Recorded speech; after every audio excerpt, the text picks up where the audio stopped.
Ladies and gentlemen, can I please have your attention? And I need all of you to stop what you're doing and listen. It's time for the Sports Blitz, the only live-streamed local sports show in Arkansas with all the latest on the sports stories that matter to you. It's Monday, the national championship game. Going to be taking the field tonight, the Alabama Crimson Tide and the Notre Dame Fighting Irish. We'll give you our predictions as well as the NFL playoff overview from Wild Card Weekend. We look at the coaching carousel as well as an SEC basketball preview. Live from the River Valley Leader Studio, here are your hosts, Mark Freeman and Weldon Braxton.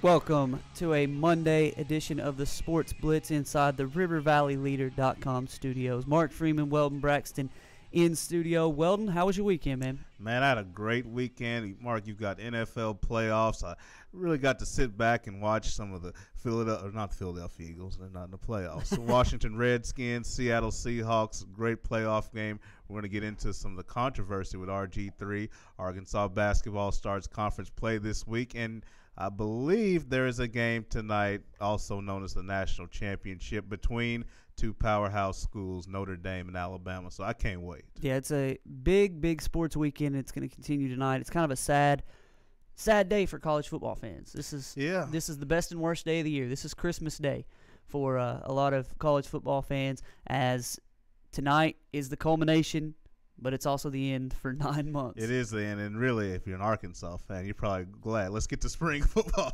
Yeah, it is. And, Mark, as the show goes on, we're going to really break down and get in depth about some things that I've seen from both sides of the ball, Notre Dame, Alabama, what I think we'll see and what I think needs to happen. It's really an intriguing matchup, two physical football teams. Obviously, Alabama's heavily favored, but what can the Irish do to stay in this game? We'll look today at the coaching carousel and how one big change that didn't happen that we expected might happen will impact the rest of the coaching carousel, especially in the NFL, because college football, it looks like most of these jobs are settled. Right. It's pretty much set. There's not going to be that big domino that a lot of us expected. We'll also look, obviously, at the NFL wildcard weekend games and the games that they set up for the fact that we didn't know who was going to win and which seed was going to play, where we couldn't really preview once we predicted the games on Friday who was going to be playing next week, but we can do that now. So we'll look at those games as the teams with byes now have to take on quality opponents all across the board. I don't know that there was an upset. I guess no. Seattle was a lower seed than Washington. But Seattle was clearly the better team, no question about it. And, Mark, you talk about these upcoming matchups. My question is, are the Green Bay Packers set for a 2010 run?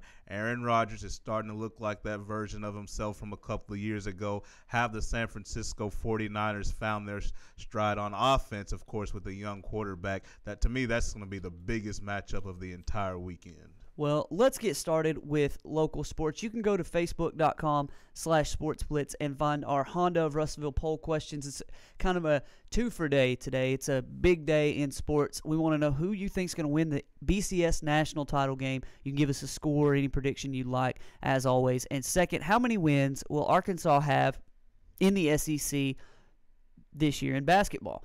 I've looked at it, and my number has changed because of how bad the SEC is. I don't know that it's necessarily because I think Arkansas is much better. I do think they're a little better than I thought they'd be. But the SEC is just terrible. We'll look at that as we preview the SEC today as Arkansas takes on Texas A&M on Wednesday. You can go read Corey Williams' blog on RiverValleyLeader.com. That's something that we have in the new year decided to push a little bit more user-generated content. We want you to have your say. So go comment on that, rivervalleyleader.com. Check out the opinion blogs section there and read From the Sidelines, Corey Williams' blog about the Arkansas Razorbacks basketball team. Let's look, though, at local sports. Thank you to the Rack Furniture Warehouse, our local sports sponsor, for making this happen. Weldon, you were at Russellville Friday night. I was at Clarksville. You saw Russellville take on Conway, and I saw Clarksville take on Alma in conference action. What did you see from the Cyclones on Friday night? Well, Mark, it was a tough night for the Cyclones, both boys and girls. Both teams fell to Conway. You look on the boys' side, Russellville had opportunities. They had a lot of open looks from three that they would normally make. Couldn't get enough of them to go down. But I think you see a Russellville team with some promise. They've got some really good young players to build around. And I think as they learn and mature, they'll get better. You look at a guy like an Andy Campbell who's done tremendous things this year. Conway, of course, paid special attention to him, put a guy with length on him. I think as he grows and matures, he'll figure out ways to get his shot against special defenses. But, yeah, Russellville fell by 9 to a Conway team that had more experience. I think it's something they can use for momentum moving forward. And, of course, the Lady Cyclones fell. Again, a team that lost a lot from last year. They've got some youth on that team. Alyssa Owens, the freshman, not a sophomore, freshman, really leading that team in scoring and doing a lot for the Lady Cyclones. So it's a work in progress, but they'll get there. The Cyclones, what it seems like to me, it's obviously a sophomore led team. I say that with they've got some upperclassmen who are able to contribute, but Andy Campbell is the straw that stirs the drink in this one. And for Russellville, for him, he seems like another Gray Harris type that he's going to be able eventually to work inside and out. Right. When I watched him play, he got some work done inside, but most of his work was done outside the 3-point line. He was very good in the game that I watched. I think he had 32 points. He had 5 or 6 threes. Yeah, and the thing with a guy like him is once people start to learn you have to figure out a way to get your shot. Gray Harris last year as a senior figured out ways to get his shot. He posted up a lot. Of course, he hit outside shots. And as you mature, you figure out ways to beat defenses geared towards you. I thought Russellville had some good things going with Dakota Young in the post. He was effective. I think that's something they'll look to. And this team will get better and better as they play in this Central Conference. I think eventually Andy Campbell will be a guy who can be an inside-out threat. Right now, he's still developing into the player he's going to be, but he is very impressive. And like you said, this is a good learning experience for the Cyclones to get that first game out of the way, first big-time game of 2013 out of the way. We'll look forward to seeing them move on and do well. The Clarksville Panthers did open 5A West play. The Lady Panthers got a win over the Alma Airedalettes, and it was an impressive performance from girls young women. They're not girls. They're not junior high girls. These are almost grown women like Sierra Graham. She's incredible. She's very good. If you haven't watched her play, she plays very well for the Clarksville Lady Panthers. And also Audrey Shucker played very well for the Lady Panthers. They got a win. And then the Clarksville Panthers beat Alma 72-60 to open 5A West play. A lot of talk from a lot of different people. If you go to fearlessfriday.com, you can see some of this about, don't tell me that Clarksville's going to come in and run through this conference. They've got to beat teams like Alma. Well, they beat Alma. Right. A lot of people on the other side said Clarksville's going to beat Alma by 20. And it was a 17-point game with about 30 seconds left, and Alma did trim it down. But we have to give them credit. They played a good game down the stretch in a very hostile environment. Clarksville, in a game like this, when everybody expects it to be a good game, Clarksville will show up. On Tuesday, tomorrow night, when they're playing Greenbrier, that gym's going to be half as full as it was was Friday. But they showed up, they got loud, they made it a tough atmosphere for Alma, and Clarksville was able to pull out a win. I was very impressed with the balanced scoring that I saw from Clarksville. I was very impressed with Brock Witters from Alma, but Devin Sims led the Panthers with 16 points. Freddie Lee and Jaron Thompson both 13 points. Bailey Patton had 4. Kendrick Lee and Dedrick Lee both had 12 points for the Panthers. And like I said, my boy Bailey Patton from church, 4 points off the bench there as Kendrick got in foul trouble and they had to go big for small there. So the Panthers got a 72-60 win, hard-fought win against an Alma team that is gritty and is not going to quit. Yeah, Alma, a solid team, one of the better teams in 5A we expect. I was glad Kendrick Perkins wasn't really out there. Lord I'd rather have Kendrick Lee than Kendrick Perkins any day. I would too, no question about it. And look at this Clarksville team, Mark. They just present so many matchups. It's just hard to deal with them. We've talked about in the past with Devin Sims, what he can do stretching and keeping people's big men away from the basket really is a problem. Even if you do have a couple of good guards, Clarksville's got 3 or 4 guys that can handle the ball at any given time on the floor. It's really difficult to match up with them, especially a team like Alma who's good, but they're not the most athletic team in the world, especially in the world of the Clarksville Panthers. Well, 22 points from Brock Witters. Alma, I said it on Friday, Alma's going to give Clarksville fits on the road at Alma. And if they ever met up in a neutral site, man, it's going to be a tough game. Both teams, they seem to be fairly evenly matched as far as just how well coached they are and how well prepared they are. Clarksville obviously has an athletic advantage, and if they're hitting shots, they weren't hitting shots very well. I think they had 6 threes. They average about 10 a game.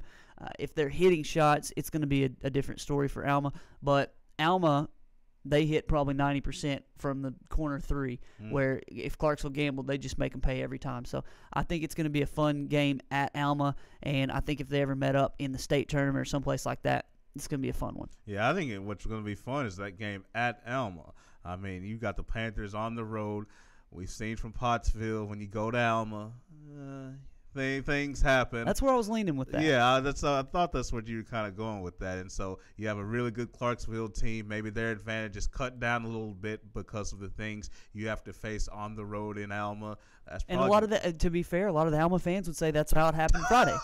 And I was one that I thought the refs, they struggled, but it wasn't because they were cheating. It was because they're not used to this fast and physical brand of basketball as what they saw Friday night. And it was tough. I couldn't have officiated. I'll put it that way. Yeah, I mean, it's tough. I mean, Alma's a team, they play up and down. If you haven't seen Alma play, of course, we know Clarksville does. So, if you're an official, you're not on top of your game, you don't have your Wheaties that morning, it'll be tough to keep up with. Yeah, Clarksville, playing well so far. I'm going to go watch them play on Tuesday against Greenbrier. Pottsville also got a win to start 4A4 conference play for the 2013 calendar year. Now, they were 3-0 in 2012 to begin this season in the 4A4. Now they've moved to 4-0 with a 65-40 win over Mena. Pottsville looks to be the class of the 4A4. Now, if they can beat Maumelle on the road, that's going to be the teller for me, because everybody else in the conference seems to be a notch below them. Yeah, they do. I mean, remember Pottsville last year pretty much played well against all the other teams. I think they struggled with Waldron, maybe somebody else. But for the most part, they controlled things outside of Clarksville. You get this Apache team a year older. They're a year better. I'm not sure, Mark, you would know this, but the other 4A4 competition, probably not what it was last year. Really good recipe for Pottsville to win and go to the state tournament. They're looking to get there. Now, this is the year. If they're going to get to the 4A state tournament, this has got to be it. Now, I think they know that. I talked to Coach Thurman after the Alma game, and he said we're this close. I mean, we're just this close. Everything's clicking about the way they need it to click to make a run at the state tournament, and I think Pottsville is going to get it done this year. I've been calling for that. It may be wishful thinking, but I think they're very good. I think they can make a run in the 4A. It just kind of depends on how the district and regional tournaments work out and which seed they get and how well they play in that one game. It's tough when it comes to a district tournament where if you win one game in the district tournament, you make your way to regionals no matter what. And if you win the first game of regionals, you make your way to state no matter what. You've got to play well in that one game, because really it doesn't matter how else you – I mean, yes, it affects your seeding, but it doesn't matter how you play the rest of the conference season, the rest of the district tournament, the rest of the regional tournament, if you just can't win that one game. If you get upset, it's all over. And that's what I like about the smaller schools. Of course, in 7A and the bigger classifications, you play the regular season, you're seeded in the state tournament. Not a whole lot there. You're in postseason mode a lot earlier in the year in those smaller school conferences. And I think it makes you better. I think it makes you more on edge, and it really helps you if you are able to advance to that state tournament. They're gonna make a run at it in the 4A, so I'm looking forward to that. Also, before we hit a break, the Arkansas Tech men and women got wins this weekend in GAC conference play against Northwest Oklahoma State. Well, I looked at the conference standings before these games, and it looked like the Oklahoma teams, which is the exact opposite of what I expected, were dominating early on in the conference play. I don't know if they were all playing the weaklings or what it was, but they were up at the top of the standings. Arkansas Tech able to get a win against one of those Oklahoma teams in Northwest Oklahoma, and that's both men and women. Yeah, those Oklahoma schools tend to show up a little bit in basketball season. Football season might be a little bit different story, but especially on the women's side, I know a couple of those schools are traditionally good.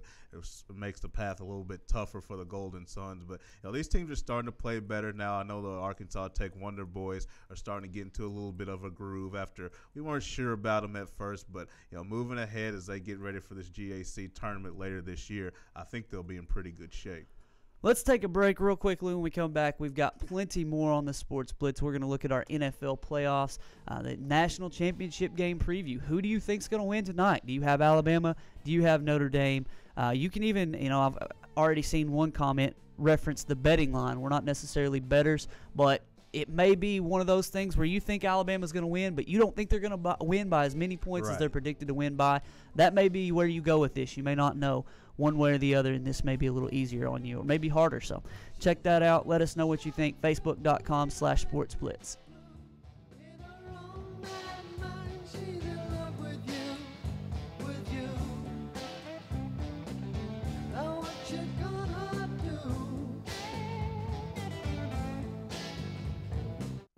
Set your sights on savings right now at Honda of Russellville.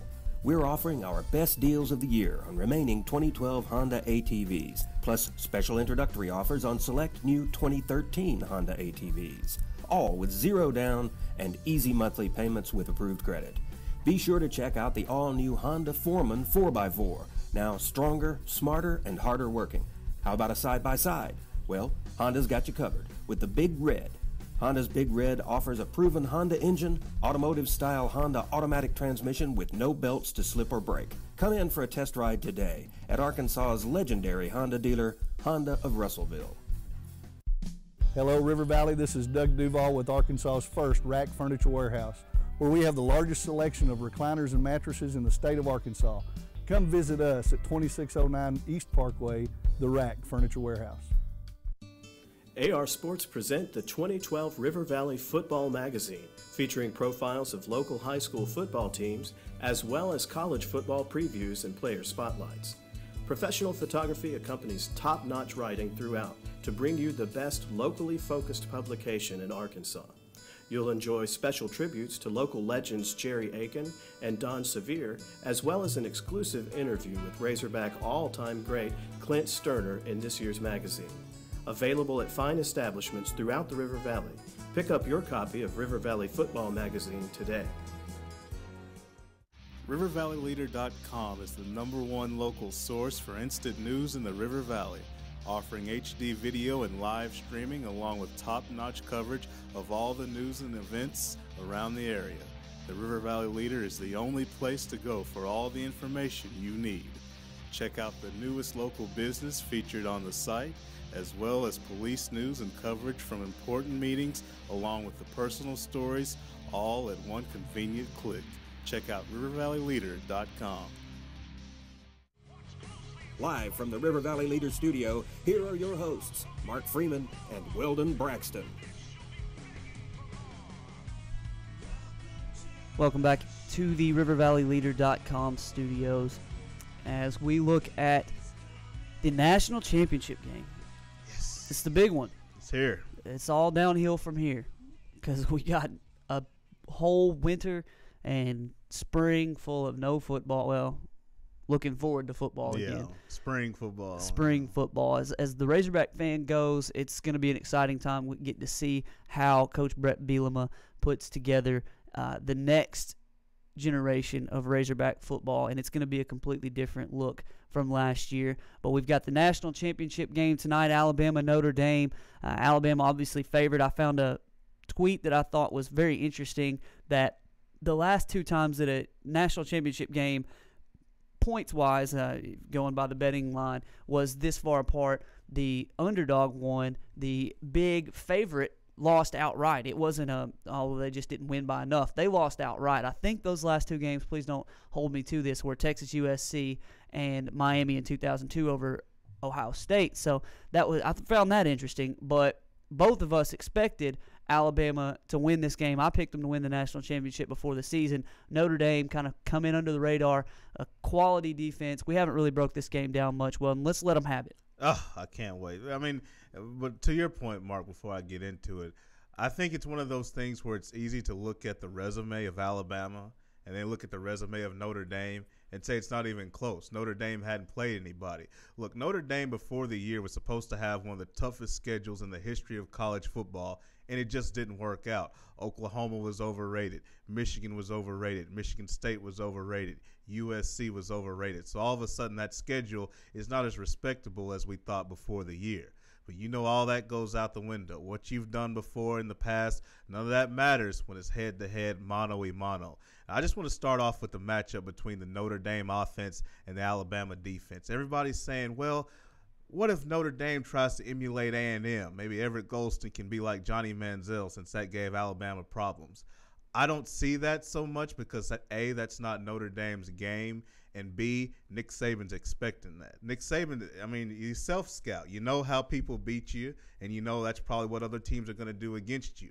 I think the key for Notre Dame's offense, Mark, is they're going to have to be able to spread Alabama out to be able to run the ball inside. I think Nick Saban's counter to the spread is going to be to put more defensive backs on the field because unlike LSU and Florida's defense, Alabama's defense isn't as fast laterally. So to get more speed, they're going to put defensive backs on the field. I think if Notre Dame's going to run the ball, it can't be out of 12 or 22 personnel. That's tight ends and running backs in football lingo. I think Everett Golston they're going to have to spread Alabama out and run against these defensive backs if they want to have success on offense. Notre Dame, to me, if they put up points in this game, it will be, man, I don't want to call it fluky because I really don't think that their quarterback is good enough. Based on what has beaten Alabama, I don't think he's Johnny Manziel because he doesn't have that for one, he doesn't have the receiving targets, and for two, I don't think he's got the ability that Johnny Manziel has. And, all the people who say that running quarterbacks are what give Alabama problems, Johnny Manziel's and Cam Newton are what give Alabama problems, and I don't think Everett Golston is that guy. Now, we were talking before the show with Rick, our publisher, RiverValleyLeader.com, and he said Alabama by 17+. And, I would love to go with that. I picked Alabama to win the national championship. See if I can't say that 57 times today on the show. So I want them to win the game. Notre Dame, it's strength on strength, though. You've got a power smash-mouth offense, and we're going to put it – that's what Notre Dame does. That's their defense. That plays into their hands. So, it's strength against strength. Manti Te'o versus these running backs from Alabama. I just think, like last year when LSU matched up against Alabama and they expected, all right, they're going to try to pound it just like they did last time, just like our previous matchup, and Alabama came out with something different. Right. I think they're capable of that more than Notre Dame is. Notre Dame is who they are. That's what they're going to try to do, and maybe Brian Kelly will bring out a trick play here and there, but I think that's the Notre Dame you've seen all seasons, the Notre Dame you're going to see, and like Alabama has proven time and again, they don't necessarily have to play one way. Yeah, and I'm glad you brought that up about Brian Kelly because even though Notre Dame doesn't have the talent of LSU last year, Lord have mercy, we know they'll have a better coach team than LSU was last year. Whew. At least we know that about Notre Dame as opposed to LSU last year. But I'm glad you brought up A.J. McCarron in this offense because that's where I was going next. A.J. McCarron has shown the ability to throw the ball. Ever since that national championship last year, he's thrown the ball better. But here's the key, and this is where Notre Dame, what they're going to have to do. Notre Dame's had success this year stopping the run with two safeties high, which means they don't have to bring one down in the box. They've done it all year. They're going to have to be able to do that against Alabama if they want to succeed. And A.J. McCarron becomes a lot less accurate of a passer when he has to throw against two safeties because a lot of the looks he gets are when teams have to bring somebody down to stop Lacey and Weldon. You only have one safety to deal with high, and you have one-on-one on the outside. Really makes throwing the ball easier. Notre Dame has to make McCarron throw against four defensive backs playing in coverage. If they can do that, it'll make it a lot more difficult because A.J. McCarron's the kind of quarterback, he throws when he wants to, not when he has to. When he has to throw against a pass defense, two safeties, it becomes a lot less effective. He's benefited from that running game, one-on-one on the outside, one safety. Notre Dame has to stop the running game with just 7 in the box. Got to. It's going to be a very interesting game. Do you want to give a prediction? It's tough for me with a prediction because I don't believe either one of these. I don't believe either one of these teams are that great. I've said it before. I think in a normal year, this is a 10-2 Alabama team that probably goes to, I don't know, Sugar Bowl, Cotton Bowl type game. Notre Dame, I think they're not a very great team either. You look at the experience of Alabama. I like Alabama tight. I don't think Alabama's as good as their record says in terms of this is a great team, but I think they're better. And you know, Mark, it doesn't matter if you're the best team, for the last 20 years, are you the best team that night? I think they're just better than Notre Dame. It's going to be a great effort. Brian Kelly will have them ready, but it just won't be enough. Well, let's just put it this way. If Notre Dame wins this game tonight, it will be just like I thought about Arkansas when Arkansas played Alabama. If Notre Dame is to win this game tonight, it's going to be a surprise. And it's the same thing we were saying when Arkansas played Alabama. I think that they're just the better team. And we'll see tonight in the national championship game, will Alabama be able to go back-to-back, or will Notre Dame shock the world? When, I said before the season I didn't think they were that good. Would you put that upset with those other two? I don't think it's quite those other two, USC and Texas, Miami and Ohio State, because I really couldn't see those games being close at the time. I hit the floor when those games. If Notre Dame won this game, I don't think I'd hit the floor. I'd be a little surprised, but I think you're right. I think it'd be a level below. It wouldn't quite get to that upper echelon of wow. It'd still be unlikely though. Yeah, that's what I agree. All right, let's look at the NFL playoffs real quickly before we hit our second break.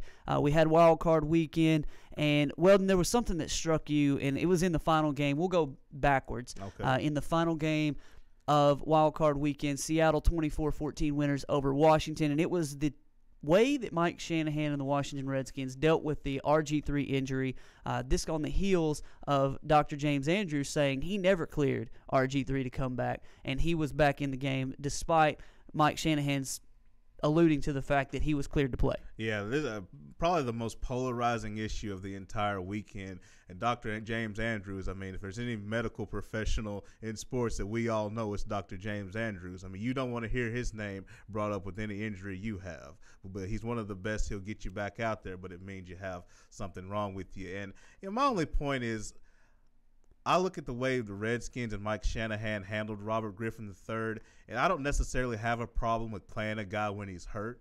My only issue is playing a guy beyond the point to where he's effective. We kind of glorify and romanticize guys who play hurt, Jordan playing sick, other athletes who have played hurt. But the key is their illness or their problem didn't impact their performance to a degree in which they were hurting the team. Robert Griffin III was at a point to where he could not help the Washington Redskins. You watch throw after throw, throws that RG3 would make in his sleep. He was unable to drive on the football. Of course, when you can't drive on the ball, it tends to sail. It affected his decision-making. He was not the same guy. And at that point, it's not cute and cool to play hurt. It means you need to go sit down. And when I saw his knee buckle that last play, we'll see what the MRI says, but my goodness, that did not look good. And if this kid, their biggest asset, the only reason they're in the playoffs because that team is not very good, if he has some long-term damage and issues, I don't think they'll ever forgive themselves for that.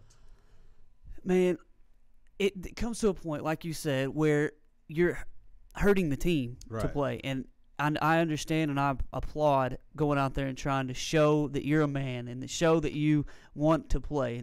But at the same time, what is Shanahan doing? Well, you can see the guy hobbling around on one leg. Take him out the game.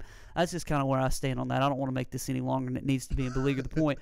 So I'll just move on from there. It's bad. I hope it's not an ACL or an MCL or something bad like that, but he's being MRI'd today. Should know something by the end of the day about the extent of Robert Griffin III's injury. Also yesterday, I picked the Indianapolis Colts to win.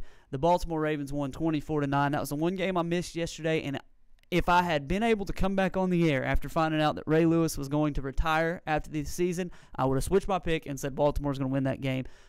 Very emotional game from Baltimore. Ray Lewis played an outstanding game returning from his injury, and the Ravens move on to the next round.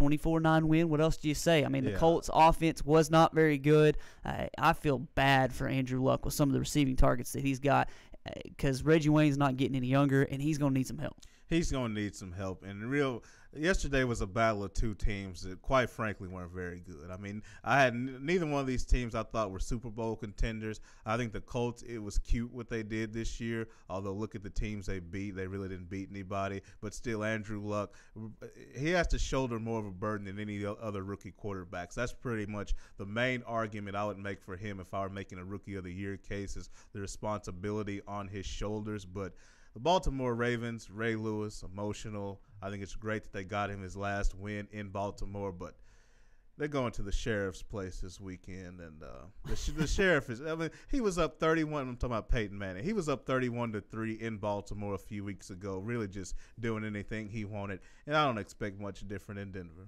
I don't. I'm looking at the exact same thing. You know, I picked preseason the Houston Texans and the Green Bay Packers, with the Packers winning. The Packers can't stop a cold, so I'm worried about that. Of course, they did stop Adrian Peterson to the tune of 24-10 for the win there. And Houston did win against Cincinnati 19-13, but the Houston Texans have just looked awful. The last 5 weeks have just been bad on them. Now they're, 3-2 in the last 5 weeks. If I'm not mistaken, no, like 1-5, 1-4. They ended 1-4. Well, one of their last 4, it'd be something like 2-3 in the last 5 weeks since they've won 2 out of their last 3. But it's been a rough go for the Houston Texans. Regardless, they won. The Packers won. I've still got all the teams that I predicted to win, but as we were talking before, the Houston Texans are going to take on the New England Patriots, and the Denver Broncos are not going to have to face the Green Bay Packers, obviously, until the Super Bowl, if that were to come. And then the Houston Texans or the Packers or the Patriots winner in the AFC Championship game. So if Houston is to lose to New England, I'm rooting Denver as hard as I possibly can. Yeah. And I know that Green Bay, Denver in the Super Bowl, I had Green Bay winning it. I would be very hard-pressed to not root for Peyton Manning, my favorite player in the league. Yeah, I love Peyton Manning, too, just what he's done revolutionizing the game. I want to talk about the Houston Texans and look at them for a second, because clearly this is a team who they've been exposed to a degree, and one part of their game that's been exposed to me is their simple drop-back passing game. This is a team that depends on, obviously, the zone running of Arian Foster and then hard play action off that zone scheme. When you do a decent job on Arian Foster, of course, play action is not as effective. Matt Schaub in a straight drop-back passing situation, he's not that good. Now, what they're going to do with New England, I think Wade Phillips, the defensive coordinator, played a lot of man-to-man coverage, try to bring pressure on Brady, which I like. I think the way they spread you out, you need to be physical, play one-on-one type coverages. The thing is, the Texans secondary they weren't nearly physical enough. You can't play one-on-one with little help over the top and not get a good bump on those receivers. Expect Houston to get a lot more physical with New England secondary, although I still like the Patriots. Yeah, I'm going to have to lean the Patriots' way on that one as well. If the Houston Texans that started the season showed up, we'd be in a little better shape. My Super Bowl prediction. My Super Bowl prediction would be in a little better shape. I don't need to call myself anything to do with the Houston Texans. My Dallas Cowboys are in the same state, but they are not the Houston Texans. So now you know where we stand on the NFL, the games that were this weekend. We haven't really talked much about the Packers and the Vikings. Adrian Peterson, he's wonderful, but he was all the Vikings had, and when it came out that Christian Ponder wasn't going to play, Joe Webb was, pretty much knew the way this game was going to go. Yeah, Christian Ponder, I mean, he hadn't been great this year, but at least he was efficient. He gave him something. Well, Joe Webb was out there just pretty much a wide receiver playing quarterback. It was a bad deal. I'll tell you what I'm looking forward to. I told you I liked 49ers, Packers, but I'm really looking forward to this Seahawks-Falcons game. I mean, you talk about best on best, one of the best receiving cores in the game for the Falcons against this secondary that's got 6'3", 6'4", 220-pound corners. That is going to be on a steroids fun matchup. Hey, he got off. They got off of it. I don't know how, but they did. Yeah, so did Lance Armstrong.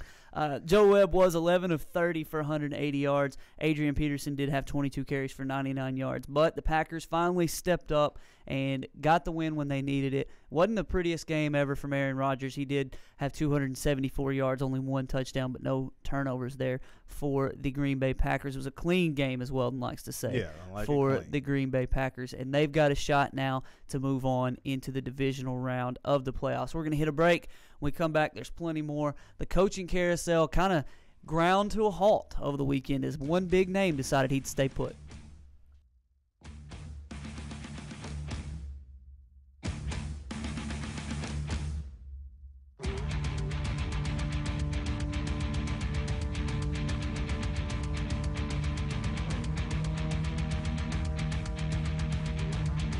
Today, there are more than 20 brands of cars being sold in America. So to be noticed, Ford and Cogswell Motors have to go further than anyone thought we could. How does Ford stand out above the crowd? Not just with plug-in vehicles like the new 2013 Ford Fusion Energy that gets a projected 100 miles per gallon equivalent, but also with a line of gas vehicles equipped with the innovative EcoBoost engines combining power and efficiency, plus a full measure of technologically advanced features. We invite you to stop into Cogswell Motors today. We go further than anyone thought we could, so that you can go further too. RiverValleyLeader.com is the #1 local source for instant news in the River Valley, offering HD video and live streaming along with top-notch coverage of all the news and events around the area. The River Valley Leader is the only place to go for all the information you need. Check out the newest local business featured on the site, as well as police news and coverage from important meetings, along with the personal stories, all at one convenient click. Check out RiverValleyLeader.com. Hello, River Valley. This is Doug Duval again at Arkansas's first rack furniture warehouse, where Leon and I are back in business. We have gallery selection at quality warehouse prices here at the Rack Furniture Warehouse, 2609 East Parkway, Russellville. Set your sights on savings right now at Honda of Russellville. We're offering our best deals of the year on remaining 2012 Honda ATVs, plus special introductory offers on select new 2013 Honda ATVs, all with zero down and easy monthly payments with approved credit. Be sure to check out the all-new Honda Foreman 4x4, now stronger, smarter, and harder working. How about a side-by-side? Well, Honda's got you covered with the Big Red. Honda's Big Red offers a proven Honda engine, automotive-style Honda automatic transmission with no belts to slip or break. Come in for a test ride today at Arkansas's legendary Honda dealer, Honda of Russellville. Live from the River Valley Leader Studio, here are your hosts, Mark Freeman and Weldon Braxton.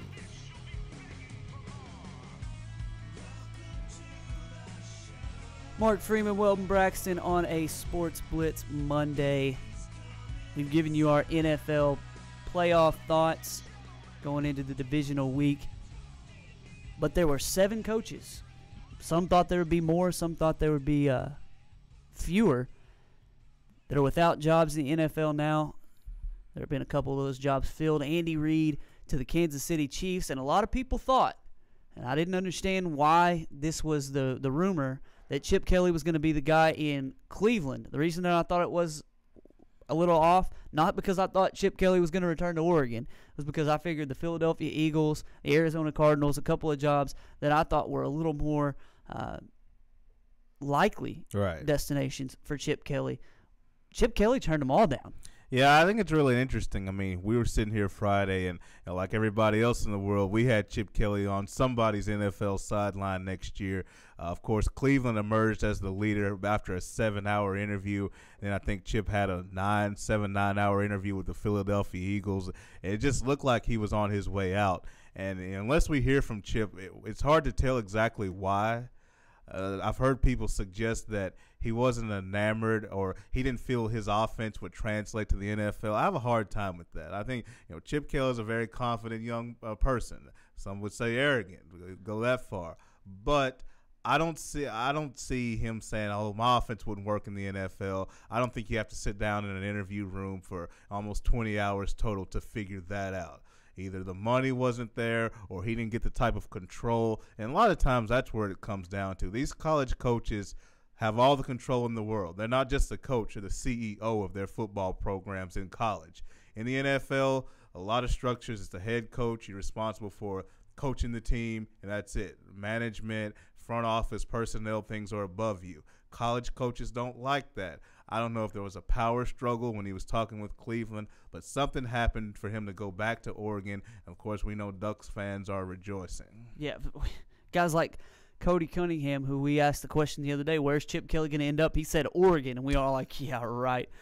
he's happy today. He's an Oregon fan, and he may have been the only one in the world who thought that was going to happen, but Chip Kelly remains with Oregon, and it leaves a couple of these NFL teams scrambling. However, the Buffalo Bills, they did find their head coach in the person of Syracuse head coach. Yeah, Doug Marrone. Doug Marrone. Yeah, and this is not a splashy hire by any means. Of course, Buffalo was talking with Ken Wisenhunt, former Cardinals coach, and Lovie Smith, formerly of the Chicago Bears. But I think this is a really good hire when you look at what Doug Marrone has done. First of all, I don't look at him like a college coach who's jumping pro. Doug Marrone is pretty much an NFL guy through and through. He was with the New Orleans Saints. He goes up to Syracuse, does a nice job, gets them into back-to-back bowl games, really just solidified and made that Syracuse program respectable after floundering for several years.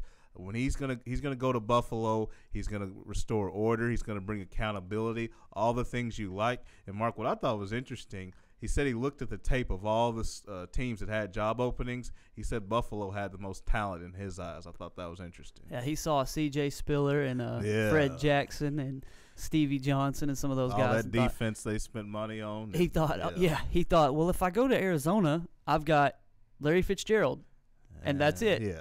If I go to any of these other places, it's a little more limited. Of course, Buffalo, if you ever win a Super Bowl in Russellville, you might as well just name your price and get ready for your statue. Yeah. Because, you're the man. But, you said Russellville? I said Buffalo, didn't I? I said Russellville. I said Russellville? Well, you win it there. Yeah, you win it there. We'll get you a statue man. right now. I am man. off my game today. If you win it in Buffalo, exactly, you can just plan yourself your own parade because you're the man. But the Buffalo Bills did get their head coach. A couple other jobs. We don't really know who's leaning where. I know that the Browns are looking to interview a coach, Mark Trestman, from the CFL's Montreal Alouettes. Yeah, he's been linked to so many jobs over the last 3 or 4 years. I just wonder if somebody's going to hire him. If you're looking for names, obviously we know the names. The place is still open. Cleveland, Philadelphia, San Diego, Arizona. The names that are being out there, Lovie Smith's interviewing around, Ken Wisenhunt's interviewing around, John Gruden's brother Jay, so somebody can say they got Gruden. It may not be the Gruden, but they can get a Gruden. Although I got to say, I didn't like what I saw from him. I was about to say, I am not really toe up about what I've seen from Jay Gruden. Andy Dalton to me looks like at best he's stagnant in terms of his development.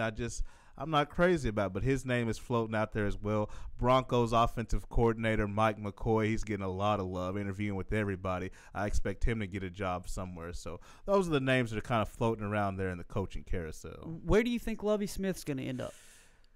It's hard to say. If you had asked me a few days ago, I would have told you Buffalo, but now that job is because that's what a lot of people were saying. Yeah, definitely. And I know San Diego is interested. I could see him going there. Lovie Smith's the kind of guy that if you just want to bring order and accountability to your franchise, he's the guy. Now, you may question him getting you over the top, which is why I don't think San Diego's interested, because they've been knocking on the doorstep a while. They haven't gotten there. But if you just want accountability, I think Lovie's your guy.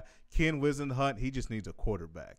He needs Kurt Warner to come out of retirement. That's when he had his best years as a head coach. So it's hard to say where these guys will go. Mike McCoy will be somewhere. That's who I really feel most confident about. I think he's the hottest coordinator name out there.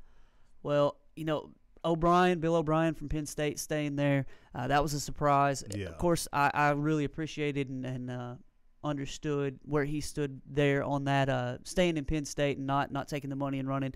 When he said more than once, which lots of people say that they're going to stay or this is not happening, and then it does. But if he stays at Penn State, I'll respect him for that decision. Look at it like you said, Ken Wisenhunt needing a quarterback. Phillip Rivers, does he have one last hurrah in him? I think he does. Does that fit? Yeah. And then you talked about needing order being restored. If you're looking for order, a team that really could use some order, Arizona, Lovie Smith, maybe he's Look at you, matchmaking over there. Maybe yeah. I could just I could set it up. I could be an agent. I thought something else interesting about the old coaching deal is Ron Rivera is being brought back. We found that out over the weekend. Some people thought he would be gone. It's tough for Ron. It's hard for me to pass judgment on him yet. The way his team started last year, the way they closed this past year, I'm looking for a little more consistency. I can't see him having a very long leash, but at least he gets one more year. All right, we're going to hit a break. When we come back, the Arkansas Razorbacks football team lost a commitment. They may have picked up a couple other ones, though. Where do the Hogs stand in recruiting right now? And we'll also look at the SEC in basketball as the Razorbacks are about to tip it off on Wednesday against Texas A&M in SEC play.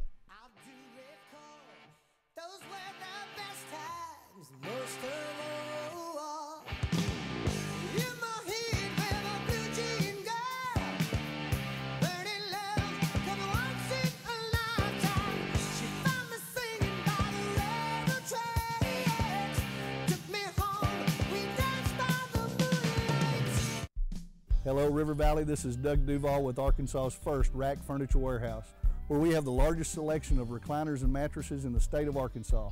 Come visit us at 2609 East Parkway, the Rack Furniture Warehouse. Set your sights on savings right now at Honda of Russellville.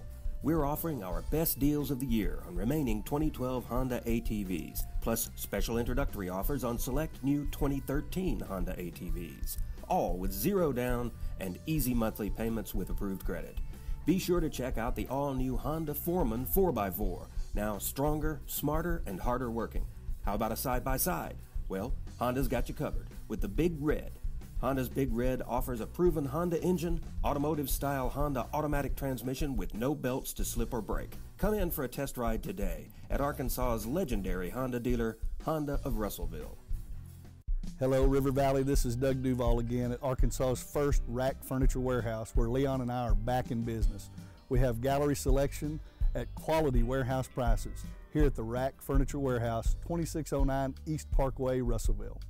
Today, there are more than 20 brands of cars being sold in America. So to be noticed, Ford and Cogswell Motors have to go further than anyone thought we could. How does Ford stand out above the crowd? Not just with plug-in vehicles like the new 2013 Ford Fusion Energy that gets a projected 100 miles per gallon equivalent, but also with a line of gas vehicles equipped with the innovative EcoBoost engines combining power and efficiency, plus a full measure of technologically advanced features. We invite you to stop into Cogswell Motors today. We go further than anyone thought we could, so that you can go further too. Live from the River Valley Leader Studio, here are your hosts, Mark Freeman and Weldon Braxton.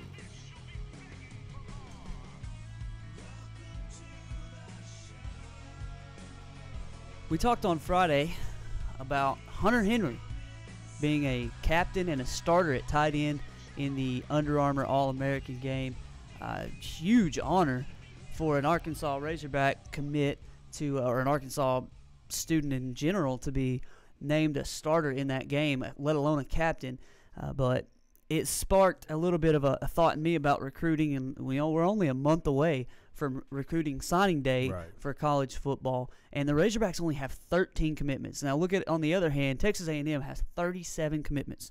Yeah. They can only sign 25, but they have 37 commitments. Arkansas's only got 13 because they lost one. Tight end DeAndre Skinner from Louisiana has opened up his recruitment. I know you've got guys like Hunter Henry coming in, who's the second-ranked tight end in the country, and you've got other guys on the radar. Weldon, does this surprise you, discourage you? What does this mean to you? I think it's a good question, because I think when you look at only 13 commits a month out, it could be very concerning. But the good news for me, and what I'll take from it, is it shows me that Brett Bielema is not throwing away his first recruiting class. And a lot of coaches will say, that first class doesn't really count, I just got here. Brett Bielema is going through this class with a fine-tooth comb.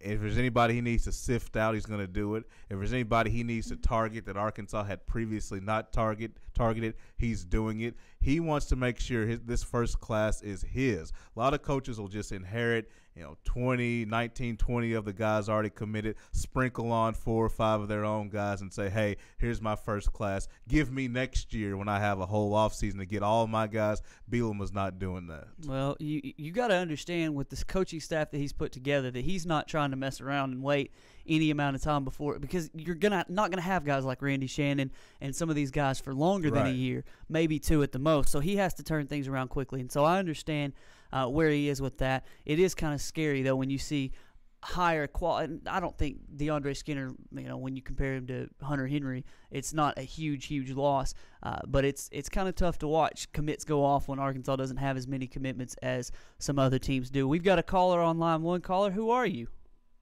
Caller, I'll just go by Drew today. Go by Drew. See, we didn't know who it was. So how's it going, Drew Brent? What's up, guys? Happy New Year. What's going on? How you doing? I'm good, guys. You know, I was listening to you, and by the way, if ESPN is the worldwide leader in sports, you guys have got to be the universal leader. It's fantastic. It's been great. But listen, I needed to comment on something that Weldon was talking about earlier about going through the class with a fine-tooth comb. And here's the fact of the matter when it comes to the Razorbacks, guys. When you see a team like Texas A&M come to the SEC West in their first year, upset number 1 at home, you don't have the luxury of throwing away your first class because you don't have the luxury of falling any further behind. When you look at Gus Malzahn at Auburn, and when you look at Hugh Freeze at Ole Miss, and you look at some of these first and second year coaches who are going to make strides and improvements in their programs, just like Arkansas is, Bielema knows. He knows. You cannot afford to fall behind. You have to win and win now in the SEC West. And so it's not only important that Bielema not throw away this first class, it's imperative because if you get much further behind, you're going to see a Houston Nutt Ole Miss situation. And what I mean by that is his first year, you're ranked 6th in the country. By the time he was gone, you couldn't win a game in the SEC West. You have to do these things or you're behind. Well, Drew, I don't know if you follow recruiting any closer than we do. We don't. I mean, we follow here and there, but we don't know every player's name that's being recruited by the University of Arkansas. How do you think it's going to turn out? I know there's some big names that have got Arkansas on the radar now. Do you think Brett Bielema is going to pull off it'd have to be a coup at this point, that just to get some of the big number players in his system to plug in immediately? Obviously, they've got 5 JUCO guys already. How do you think the recruiting is going to turn out this year? Do you think he's going to be able to salvage this year? Well, it's not out of the realm of possibility. Remember, in Petrino's first offseason, Joe Adams was a USC commit. That's true. And Tyler Wilson was going to Tulsa. And he flips, and he ends up getting, the Warren 4 and these receivers and these guys that turned out to be pretty good players. I mean, you guys remember that Joe Adams kid? He turned out to be a pretty decent Razorback, right? So I mean, it's not out of the realm of possibility. Where Bielema is going to have the most trouble is more than likely Saban's going to have another national championship ring on his finger after tonight. You've got a guy like Gus Malzahn who has fantastic connections. I mean, the guy, in my opinion, while you've seen his recruiting classes at Auburn be absolutely terrible, he has surrounded himself with some pretty decent recruiters. You look at a guy like Hugh Freeze, who I'm certain that he could recruit an Eskimo to an igloo. I mean, it's not out of the realm of possibility, but it's going to be tough, especially when you've got A&M, who I think is the most dangerous team in the SEC West right now, just simply because of how hot they are, how motivated they are. You've got a Heisman Trophy winner there. It's going to be much easier to recruit Texas to Texas A&M, where Bielema has tried to set up some recruiting pipelines. So, I mean, it's not out of the realm of possibility, but I think the task is much taller this time around than it was for Bobby Petrino. All right, we got to switch gears here real quickly and look at Hogs basketball, because the conference slate starts Wednesday with Texas A&M. The Hogs did get an 86-51 win last Saturday over Delaware State. 19 points from B.J. Young, 8 rebounds from Hunter Mickelson, and 4 assists from Ricky Scott. What do you like from the Hogs basketball team so far, Drew? There's a lot to like about this team. I mean, there are 5 straight wins is nothing to sneeze at, even if it is non-conference. And Coach Mike Anderson made mention on the coaches show a few weeks ago that, you've got to take care of home court. You've got to take care of that non-conference schedule. And I think they've done that. I mean, it started shaky, guys. I mean, it looked rough there for the first couple of games. B.J. Young is starting to come into his own, I think, a little bit more. He's getting a little bit more comfortable. He's absolutely becoming one of my favorite Razorbacks to watch. I really like watching this kid play. And the thing that I like about Arkansas is that it seems to me that they are completely on the upswing, particularly if you're going to gain ground in the SEC. This would be the year to do it. You've got Missouri that is going to be very, very tough. You've got Kentucky. While they're not what we thought they were, they're still going to be very, very tough.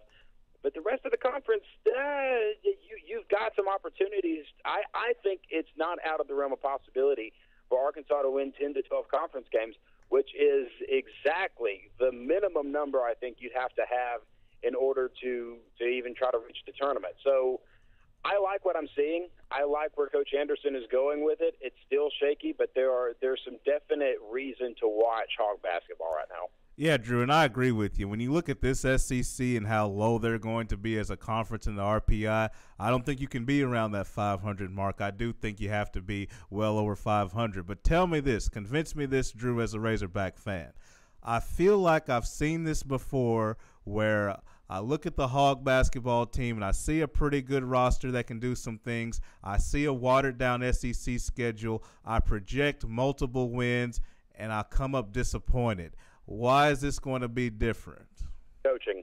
It comes straight out. It comes straight down to coaching. I mean, I think in John Pelfrey's first and second year, he had a tournament team, and then you go and you beat Oklahoma and Texas when they're ranked, and everybody is talking about Hog basketball being back. And then we remember what happened after that. So yeah, as a Razorback fan, I could definitely see where you would be a little bit skeptical. But this is Arkansas basketball, and Coach Anderson has certainly put his system into place. This is a disciplined team. This is a team that when you have John Pelfrey at the helm, you did not have discipline. You had guys quitting. You had guys who were not listening to coaching. But these are guys who are taking direction. These are guys who are improving every single game. I mean, look at your turnover margin from the time that the season started to now, and you can see that it has improved. It may not have improved a lot, but it's certainly improved.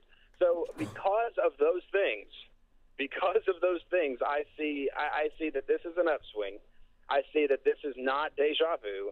It all comes down to coaching. It comes down to discipline, and I think this Razorback team has got both. Man, I don't know if you heard that, but I nearly coughed up a lung just now. You all right over there? Gosh, that was awful. That was one of those sneak up on you, didn't even see it coming sneezes. I told you guys, well, I told Weldon before the show, I redid my SEC, Arkansas SEC record. I had them at 8 or 9 wins before this season. I'm going to confidently say I think Arkansas can win 10 SEC games. I can't say exactly which ones they're going to be because you never know which team they're going to sneak up and beat on the road that they shouldn't or at home, and you never know which team. If I'm looking at it right now, I don't see them beating Florida, Missouri either time, or Kentucky. So that's 5 games right there, and then that's 5 losses. So then there's only one other loss from all those other games that I expected Arkansas to have. So that's a tough one. But if they get one of those games that I expected them to lose, then things can go either way. So I've got Arkansas at 10-6 in the SEC. Do you guys see anything different? Well, no, they're playing more SEC games. They're this year, playing 18 games. 18 games. That makes sense. 10-8 in the SEC. And Drew, I'll just say this to Mark's point. If Arkansas even wants to sniff the bubble to get in the NCAA tournament, you have to steal some of those resume-boosting wins. You know, that Missouri game at home, Arkansas needs it. Kentucky at home, Arkansas needs it. And at minimum, you have to beat bad teams on the road. Road games are going to be hard to come by. You need them. Got to take advantage of the bad ones.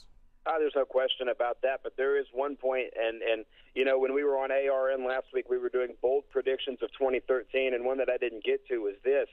And Mark, I'm going to disagree with you. I think Arkansas beats Kentucky, and I think they can. I don't know that they're going to, but I think they can beat Missouri, and there's 2 points to that. One, I think Arkansas and particularly Coach Anderson is going to know the importance of that Kentucky game because even though, like we said, Kentucky isn't who we thought they were, what Calipari's players don't have that Arkansas does have is discipline. I think that's going to be a much closer game than people really realize, and I can see Arkansas pulling that one out. And the Missouri thing, let's just talk about former coaches going to their schools and playing their schools. You don't think that the players are going to have just a little bit of a chip on their shoulder? Both sides. That's going to be a physical, intense game. I could see Arkansas pulling one of those out on simply emotion. Now, I could be completely wrong about that, but I don't necessarily think it's out of the realm of possibility for them to steal one against Missouri, and certainly I think it's completely doable to beat Kentucky. Man, they have to. I like where your head is there, thinking that they can win one of those games. I would expect that they're going to lose those games and be pleasantly surprised if they win them. Let's put it that way. In those games, but that's like you said, Razorback fan. That exactly right. I've been burned more than once. So that's just the way it is for me. Drew, we appreciate your call, and you've given us a lot of help breaking down the SEC today, man. Thank you for your call. Hey, no problem, guys. Happy New Year. You guys rock. Take care, Drew. Thanks, Drew. See you, man. Good stuff. And, Mark, as we wind down here, I was looking at some things in recruiting. We talked about Arkansas only having 13 commits. And I looked at some guys Arkansas is on. Arkansas is on, you can use that term however you want to, 25, give or take, players who are 4 or 5 stars. 25. So you want to get Mariano Rivera mode and close. Arkansas needs to close. And if they can, it's going to be special. But if they can't, Lord have mercy. Yeah, there's going to be some talk one way or the other. I mean, it's the only way that I think that Brett Bielema is going to get away with this, which I think he is going to, is the fact that, like Drew said, this is his first recruiting class, and he wants to make sure that he gets as many of his guys as possible to quicken the transition. So I can see where that leads. All right, when we were talking, and we're about to leave for the day, when we were talking last week, it was a couple weeks ago, before Brett Bielema was hired. No, I'm sorry, before it was after that, I guess, when Arkansas Tech was looking at Raymond Monica and the Arkansas Tech head football coaching position. Weldon mentioned Rick Jones from Greenwood. He didn't get the Arkansas Tech job, but he was named today the National High School Coach of the Year. I thought that was just a crazy big honor for a Greenwood head football coach who's won 30-some-odd games in a row there, moved through classifications, and just win state championships everywhere. Yeah, it didn't matter. Rick Jones is an outstanding coach. Finally had the pleasure of watching his team play when they came to Russellville. Of course, we know they have Drew Morgan, the outstanding back, but he's done a great job. He's coached all over, coached in different places. He's come to Greenwood and embraced the tradition they have. And to me, he's well deserving of that National Coach of the Year. Anytime you can win it in 5A, come up to 6A, basically roll through that competition. I know Pine Bluff gave him a good game in the title game, but basically dominate 6A. You can make a case they would even beat Fayetteville or Bentonville, who compete in the 7A title. Just hats off to Coach Rick Jones. All right, well, that's all the time we've got for today. For Weldon, I'm Mark. So long. We'll see you guys on Wednesday with more Sports Blitz. Go to rivervalleyleader.com. Check out our blogs. I've got one titled All in the Game. We're trying to talk this joker into getting himself a blog. See what I come up with. Corey Williams has written one from the sidelines. Go check them out. Get involved. Comment. We want this to be your site, your own homepage, where you can do anything you need to get done. We'll see you on Wednesday at 11 o'clock.